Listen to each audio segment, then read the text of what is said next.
Viral ngayon mga ka-DJ sa social media, talaga namang usap-usapan ang episode ngayon ng It's Your Lucky Day kung saan mga ka-DJ. Tinanong lang naman si Kyle Echari mga ka-DJ kung ano nga daw ba ang desisyon niya sa buhay noon na pinili niyang gawin noon mga ka-DJ na ngayon ay pinagtatawanan na lang niya. At kagad naman niya itong mga ka-DJ sinagot at ayon sa kanya ay yung mga pinaggagawa niya sa loob ng PBB. Kaya naman mga ka-DJ ay hindi naiwasang napareact na itong si Che Filomeno dahil tila hindi nagustuhan nitong si Che Filomeno ang sinagot ni Kyle. Dahil matatandaan natin mga ka-DJ, nagkaroon nga ng sweet moments itong si Kyle Echari at Che Filomeno sa loob ng PBB house. Kaya naman siguro mga ka-DJ na insulto siguro siya or kaya naman nasaktan.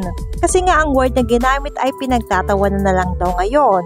Ayon nga sa isang netizen mga ka-DJ, nung nasa PBB nga daw itong si Kyle Echari ay mas lamang pang nakabuntot ito kay Che Filomeno. At ang akala nga ng karamihan mga ka-DJ ay magiging love team nga sila paglabas. Dahil sobrang dami talagang kinikilig sa kanila mga ka-DJ at maraming ngang naipost ng sweet moments sila na mapapanood nyo rito.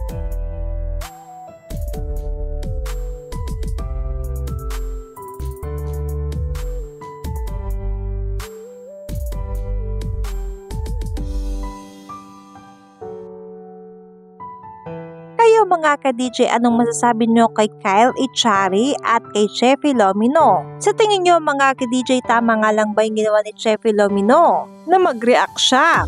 At kung kayo nasa kalagay ni Che Filomeno, ano nga rin ba ang magiging reaksyon nyo?